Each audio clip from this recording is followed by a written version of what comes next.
Hey guys, what is up? This is Matthew. It's me once again. Welcome back to another movie review, aka After I Saw. This time it is going to be on AfrAId or AfrAId or I don't know. It's just like with other movies trying to add creativity to their titles by adding in what the movie's about, but putting in one specific word, but whatever. In this movie, we follow a family who gets a new AI system, which is kind of like Alexa, except it knows a lot more and doesn't just say specific words like a robot, but actually interacts like a real human being. But of course, things go haywire when she starts taking control of everything in their house and basically trying to take over their entire lives and their interactions with other people as well. And by looking at the trailer, all I could think about was one specific movie, and that is Megan. Except instead of a dancing robot doll, it's an Alexa thing or whatever.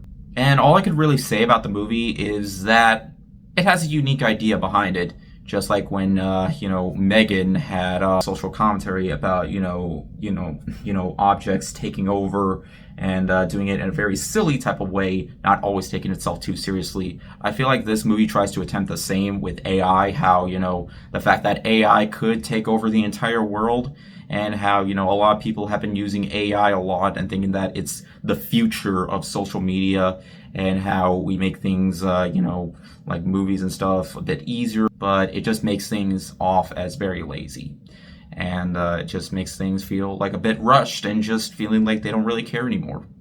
So, yeah, but, right off the bat, I knew this thing was evil. We all knew this thing was evil, like, not just in the trailer, but during the first, 20 minutes or so, you could tell that how the thing was pretty much doing kind of evil things already, because she's trying to educate these kids with a movie, a really educational movie, instead of the, crap that they watch. Like, this one kid watches anime, like you could tell, because there's a little Naruto and My Hero Academia poster and JoJo poster in the background. But what does Aya do? She makes them watch the Emoji Movie. See, this is why it's a bad idea to have AI take over, because you can never know what dastardly things they're going to do next. Like, seriously, does this not exist in their world?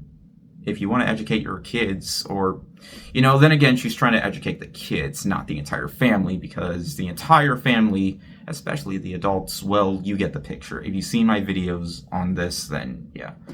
But all in honesty, despite the movie tending to be very smart with its concept, it honestly felt a bit lazy by the end of it, because it really didn't know a whole lot to do by the end of the film, and the movie is very short.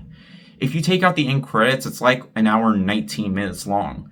Like, this is probably the shortest movie I've seen all year, and we don't really get that many short films anymore. So, well, not short films, not like Pixar shorts or anything like that. You pretty much understand what I mean at this point.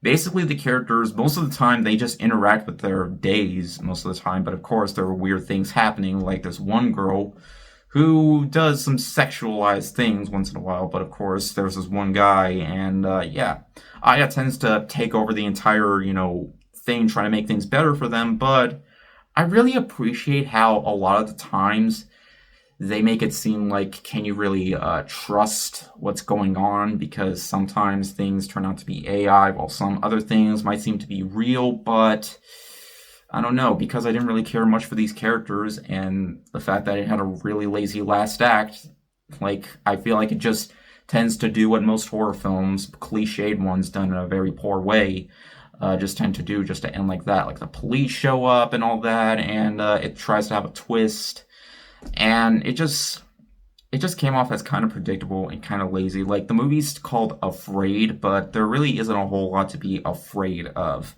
because I don't really feel like it's that much of a horror film, because it doesn't really have a whole lot of scares. There are a couple jump scares, but they're handled very, very weak. And the way the movie sets up this entire thing does tend to be very unique, but then again, it's just like how I felt with Trap. Though Trap, I felt like it was a little bit more executed well. But by the end of this, I mean, even the performances, they are very, very weak. Like, some of the dialogue just came off as, just kind of awkward once in a while, and not in a goofy type of way. I don't really remember any of these characters' names. I haven't really connected with them that much to really fully care what happens by the end. There are moments where they're all like, I love you and all that, but, I didn't really care at this point. I feel like this could have handled so much better had it been given better characters, have it been given, a better script.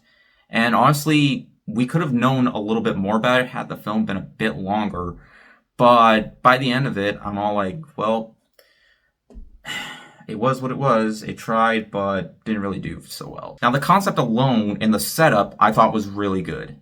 And there are often times where I was a little bit interested, but by the end of it, I just felt like they just take all that interest and just push it out the door pretty much. But hey, it's not the worst thing I've seen all year. It has a unique idea behind it, but I felt like it was much more executed well in, this movie. So yeah, just stay home and watch that again because, that movie is more self-aware pretty much. But it tries to have a smart concept, but it's ruined as the film just progresses and just feels like the movie just tends to be predictable.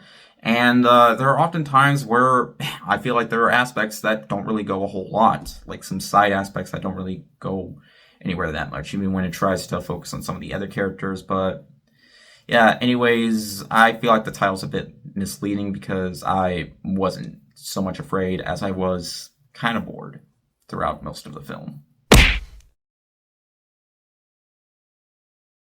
It was interesting in the beginning, but as the film progressed, it just got worse from there. And I've seen worse horror films to come out this year, but I appreciate this for at least trying to be smart with its concept, but just tends off as being another kind of generic, forgettable PG-13 horror film that really lacks scares and just, I don't know, felt like it should have been released a lot earlier. But anyways, thank you guys so much for watching, and I'll see you guys later. Word out. On his private island. It's paradise, and wild nights blend into sun-soaked days, and everyone's having a great time.